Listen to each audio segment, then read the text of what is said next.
سلام، به کامنت این هفته خوش آمدید. سلامی چو بوی خوش آشنایی، سلامی چون عطر نسیم شادمانی.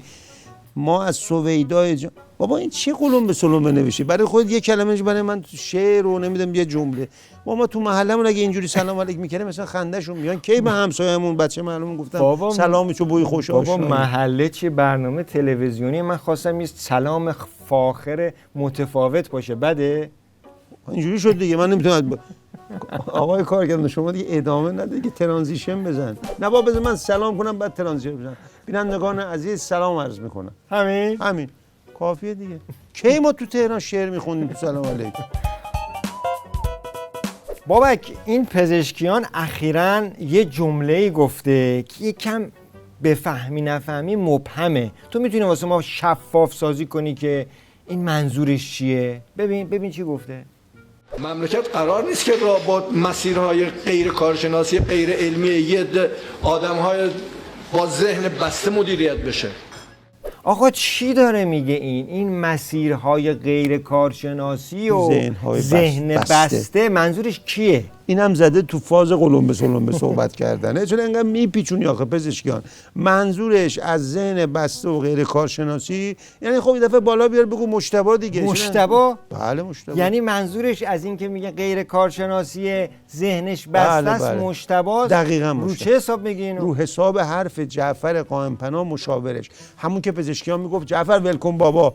قشنگ شفاف سازی کرده، گفته اصلا ولی فقیه کارشناس نیست که، کارشناس توی شعام و مجلس و ریاست جمهوری هست. گفته اصلا ولی فقیه هیچ کاری نبوده به کار ما داشته باشه. خب اگه قرار باشه نظر رهبری هر اون چیزی که میگه اجرا کنن، دیگه نهایی نباید وجود داشته باشه. دیگه مجلس معنا نداره، شعام معنا نداره. خب رهبری نظر میده، نظرش کارشناسی میشه، دوباره برمیگرده یا میپذیره یا نمیپذیره. عجب بابا چه کشفی کردی تو. بله. آره دیگه وقتی میگه که حرفای ولی فقیه باید کارشناسی بشه پس یعنی غیر کارشناسیه دیگه. بله. آقا پس چی شد اون قربون صدقه رفتنهایی که واسه ولایت میرفت این همه منویات و اینا میگفت، حالا داستان چی شده؟ آخه بذارین رو به پزشکیان میگم. آخه پزشکیان ناتراز مگه اون یکی خامنه‌ای بابای مجتبی خیلی کارشناس بود. خیلی ذهنش باز بود که تو 24 ساعت قربون صدقش میرفتی چی؟ شهر بی کلانتر شده، پزشکیان داره هفتیر میکشه. از ما پاها تو شونمه، پاچه خاری تو خونمه، زب شده تو ولایتم، این نصره ها تو کونمه. میخوام زیر عباد باشم، هر سیاستات باشم، توی همه رزالت ها دلم میخواد با خات باشم. از ما پاها تو شونمه، پاچه خاری تو خونمه. بله معلومه که اونام خالی بندی بوده، به قول خودش دکون بوده. اما حالا سوال اینجاست، این پزشکیانی که خود عظما رو کفن کرده و پسر عظما رو همینجوری سکه یه پول میکنه، الان با کیا میپره؟ با کیا عیاقه؟ با کیا؟ معلومه دیگه، سران سه قوه. آها. خوشبختانه سران قوا همراهیم با هم دیگه. هم قوه قضاییه حاضر کمک بکنه، هم مجلس، رئیس مجلس خداوکیلی دارن همکاری میکنن. خب آها، سران قوا و هیچ اسمی هم از مجتبی نمیاره. نه که نمیاره. تو تفاهمنامه هم که تو توییتی هم که برای تفاهمنامه میزنه اونجا هم اسمی از مجتبی نمیاره. میگه این تفاهمنامه حاصل کار خرد جمعی اعضای شعام بوده. آها، نوشته تفاهمنامه‌ای که امضا شد حاصل خرد جمعی اعضای شعام بود، همه اعضا با آن همدلند. خب اینا همدلن، دل مجتبی چی میشه این وسط؟ دل اون رسایی چی میشه؟ دل اون بقیه جلیلی دلواپسا چی میشه؟ اونا هم طبق معمول تا این توییتو شنیدن یا دیدن طرف این وریا رو فشکش کردن. آها.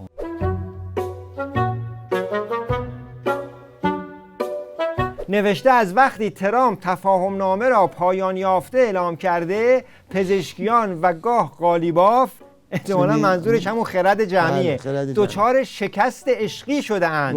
اگر برجام روحانی را نجات داد، تفاهمنامه هم شما را نجات میدهد. بابک این بلا رو این مجتبی با اون علل اصولش سر اینا در آورده. نه اتفاقا وفاق که میگن همینه دیگه. مجتبی رو گرفتن با جسم ناقص انداختن ته تونل، اونم هر از گاهی پیام میده. نه ولی خب تونل رو که کارش نمیتونن بکنن. تونل الان موضوعش جدیه. الان وایس که هیچی نویز هم نمیتونه صادر کنه به خاطر اینکه ردیابی میشه. مثلا کارشناسی کردن بحث ردیابی و نگاه. چرا از رهبر سوم هیچ صدایی منتشر نمیشه؟ چون هر فایل صوتی لایه‌های پنهونی داره که سرویس‌های اطلاعاتی میتونن از اونها ابعاد فیزیکی، جغرافیایی، زمانی، سخت افزاری و زیستی گوینده رو استخراج بکنن. به هر حال 5 محور اصلی داره این تحلیل‌ها. محور اول آکوستیک محیطی و هندسه اتاق. هر فضای بسته امضای صوتی منحصر به فردی داره. با محاسبه زمانی که انرژی صدا پس از قطع منبع 60 دسیبل افت میکنه، حجم تقریبی اتاق تخمین زده میشه. با حساب‌های اولیه فاصله گوینده تا دیوارها و ارتفاع سقف رو نشون میده و جذب فرکانسی مساله مثل فرش، بتون یا شیشه رو مشخص میکنه. محور دوم سوم نمیخواد. اصلا این کشفیاتو ولش کن. این داستان تونل مجتبی مثل قبر مولانا نصیرالدین شده. یه طرفش 20 تا قفل داده، دیوار نداره. همین یارو که مستندساز اطلاعاته اصلا به نیاز به دسیبل و اکوستیک و نویز نداره. همین یارو، همین موگویی اومده راحت میگه تونل کجاست، کی تو کدوم تونل میره، کدوم اتاق میخوابه، تمام سوراخ سنبه‌های نظام رو میده، سپاه تو کدوم شهرکن، هوا فضا، با خیلی فرکانس معمولی که آدما بفهمن دیگه. روسبازیات نمیدونم نویز و آکوستیک و بازتاب صدا و دست بردارید تو حضرت عباس. سپند همشون توی ساختمونن. نمیدونم شهرک شهید دقایقی همه فرمانده‌ها توی داره میشه. آره تو شهرک محلاتی باز یه ذره وضعیت بهتره، ولی شهرک دقایقی نصف جمهوری اسلامی اونجا، نصف دانشمندای هسته‌ای تو بلوک چمران بودن، نصف دیگهشون تو 2 تا بلوک دیگه بودن. هوافضایی ها همه توی کوثرن. بابا این موضوعی که تو نظام عددی نیست که عددی نیست. خب عدد بهت نشون میدم، اینو نگاه کن. یک عدد درشت. قرار نبود ایشون اونجا باشه، قرار بود من تو اون جلسه باشم. اتفاق افتاد، تماس گرفتم که من نمیتونم بیام و اگه ضرورت داره یک نفر دیگه بفرست. اصرار شد که نباید بیایید، باز دیدیم نمیشه، یه اتفاق افتاد که نمیتونست. و بعد سردار رضاییان فرست. اسم سردار رضاییان اونجا نبود، اون اسمی بود، نگه داشته بودن. خودشه، خود مارموزشه. ببین این یارو نظامیه، مثلا جلسه هم توی مقر خامنه‌ای بوده، یه از خامنه‌ای بالاتر که نداشتن. هر کار کردن نرفته. گفتم بیا، گفته نمیام. گفت اصرار کردن، گفته معاونمو میفرستم. اون یارو رو فرستاده، اونم ترکیده، الان راست میچرخه میگه که من قرار بود برم نرفتم. تو فکر میکنی این ما جای مجتبی رو نمیشه؟ شده دار و نداره، حواره چی شده دار و نداره. بابک این که این پزشکیان هی پوز خرد جمعی میده و قوا و از این جستا میگیره، من سوالم اینه آقا با این میخواد چی کار کنه؟ جواب اینو میخواد چه جوری بده؟ نگاه. دلم شکست عزیزم، کجاست غیرت ما؟ تو را به خاک دهیم و به خانه برگردیم. به حرف هم دگر از انتقام حرفی نیست. نمی کنیم در این انتقام کوتاهی، که زنده ایم فقط از برای خونخواهی. انتقام انتقام.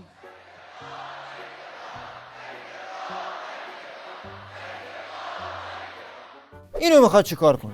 با اینکه عددی نیست، تو بگو اینو میخواد چی کار کنه. ضرورت پیگیری مطالبه خونخواهی امام مجاهد شهید و سایر شهدای 2 جنگ تحمیلی اخیر به عنوان مطالبه قانونی و راهبردی ملت بصیر ایران و جبهه جهانی مقاومت با همه ظرفیت‌ها و امکانات ممکن از دیگر محورهای بیانیه هیئت رئیسه مجلس خبرگان رهبری است. بیانیه هیئت رئیسه خبرگان بودا. تازه تیویریش کاملشو نخوند. میگه تسلیم طلبی و دفاع از صلح، یعنی پزشکیان، یعنی همین وریا. شام. آره همین خرد جمعی ها. آره. خیانتی نابخشودنی است. یعنی اون خرد جمعیان دارن خیانت میکنن. آقا بالاخره ما نفهمیدیم مشکل اینا چیه، چه کار میخوان بکنن تو این وضعیت. ببین مشکل اینا نه خرد جمعیه، نه تفاهم نامه است، نه جنگه، نه تنگه هرمزه. پس مشکل چیه؟ بیا خود قالیباف داره صاف مشکل میگه. با آقای لاریجانی دوتایی تصمیم گرفتیم، گفتیم دیگه به قول ما باد دیگه، الان ما داریم میبینیم چه اتفاقی داره میفته، ما تصمیم بگیریم و حتما همون وقت سحر که مردم سر سفره سحری هستن اعلان کنیم و همون موقع بگیم سحری تو رو خورده نخورده همه بیاین تو خیابون. وگرنه باور کنید اصلا ممکن بود یک اون بحث خیابون یه رقم دیگه ای بخوره. ببین جنازه عظما تیکه پاره وسطه، اصلا خود جنازه رو پیدا نکردن. اول که فکر کفن و دفنش باشن، فکر اینن که آدماشون سحری خورده نخورده بریزن تو خیابون نصف شبی، که اون اتفاقاتی که قراره تو خیابون رقم بخوره رقم نخوره. اون اتفاقات چیه؟ خب باشه ریختن تو خیابون، این همه شبم هر سیرکی بگی، هر مسخره بازی رو در آوردن، الان حل شد؟ الان درد بی درمون نظام درمان شد؟ نه، داستان خیابون بیخدارتر از اینا. تو خیابون یه دشمنیه که 40 سال بیخ ریش این رژیم رو گرفته ول نمیکنه. بیا ببین امام جمعه خامنه‌ای که نیست، کدوم امام جمعه؟ این خامنه‌ای میشه یا اون خامنه‌ای؟ جفتشون تو کرج تو سالگرد عملیات فروغ جاویدان چی میگه؟ امروز من حالا بحثم اینا رو گفتم که بدانید مسیر چه بود و چه اتفاق بزرگی در عملیات مرصاد واقع شد که اینها ریشهشون کنده شد.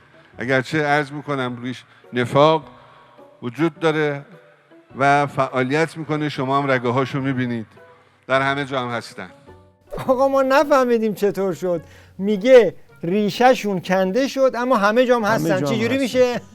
ببین تازه این اورانگوتان ریشدار که اصلا فکر کنم موقع فروغ منها بوده، شنیده، تازه شنیده اینجوری وحشت میکنه از کلمه فروغ جاویدان. وای به حال اون پاسدار آخوندایی که تو صحنه بودن، ببین اونا تو چه وضعیتی هستن. تازه این خیابون برای پسمونده های رژیم و مجتبی داستان ها و مراحل و قصه های زیادی داره. یک نمونه بدون شهر از رزرویشن یک تیر چراغ برق نشون میدم تا بفهمید خیابون یعنی چی. توی خیابون آتیش فرامون، شیخم مثل شاه میشه سرنگون.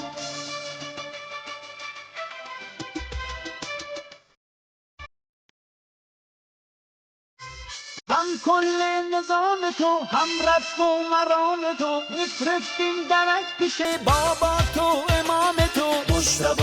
مجتبی گم شو برو با صفا، مجتبی با صفا باز بری پیش بابا. خب بریم سراغ کامنت یه جمله ای رو این دفعه من میگم. از این دیو و دد و وحوش و خزندگان مثل قالیباف و اژه‌ای و رسایی و جلیلی در میایم، میریم سراغ هموطنای با صفامون. من از کارگردان خواهش میکنم اون ویدیویی که قبل از ورود به استودیو بهش دادم رو نشون بده. بله. یعنی که سر زنده اونجا بازی عالی کرده. یعنی اسم کی؟ اونجا بازی عالی تمام کرده. زی نصف بازی انگلیس بیرون. نصف لشکور چه بازی کرده؟ ولی نسبت لشکور اونی که بیته بازی. یعنی اسم من قشنگ دومو خالص یوپوس نیه که دستار سوره دراز و یعنی اسم خاله قشنگ من الان میاد در نشون برید اسم دوم بچی. بلینگام؟ بلینگام. نه بلینگام. آره بلینگام. بازی کنده بلینگام. مسیشون نزدیک ببازن یک رو به آخر بازی رو بکنه. منش ای همش فاطمه همونجا فیلم بردار ولی این باطن بشه. فاطمه ای خدا بهشون مرتنیزه که فاطمه وری چی نیارنه. ای خدا وری چی نیارنه. هچ مرتنیزه چی نیارنه. مرتنیزه که بیاردنه دیتایی بازی رو بکنه باوردنه. بازی اونو باورد بینه. بازی رو بهشون دیتا بکنه. الان مسی بسازه بازی کنه، الان همینجا بازی کنه مثلا وری نیاردنه. خود همین اسفان ایگله وری نیاردنه. اگه حساب کنی بهشون در این مداقتنه ولی سوال خالیفیز میگه. اصلا به حد ریکار آتش بازار خون نفسه. واه عجب خیلی مفسر عالی بود. حرفه‌ای و کاربلدی. بله منم به این مادر مازنی که انشالله عمرش طولانی باشه میگم که اگر انگلیس تعویض هاکورد بو بازی رو ورده. ای درود. خب بینندگان عزیز، امیدواریم کامنت این هفته مورد توجهتون قرار گرفته باشه. ممنون که همراه ما بودید. به هر حال تلاش کردیم یه نگاه متفاوت به خبرهای این هفته داشته باشیم و با کامنت های متفاوت بابک همراه بشیم. سرشار و سلامت باشید و خداحافظ همگی. برای خودت یه جمله نوشته، برای من فقط نوشته خداحافظ. ما تو محلمون اگه اینجوری خداحافظی می‌کردیم میگفتن عجب آدم بی معرفتی. آقا بالاخره ما با محله شما چیکار کنیم؟ اولش یه زیاد نوشتم میگی زیاد نوشتی، کم نوشتم نه آقا محله ما 200 سال قدمت داره، باید یاد بگیری. ببین محله اینجوری خداحافظی می‌کنه. هموطنان عزیز خیلی ازتون تشکر میکنم که شیشتانگ حواستون به کامنت بود، با ما پای کار بودید، پشت ما بودید. کارتون انشالله درست باشه، عزت همتون زیاد. این میشه خدا. بله دیگه.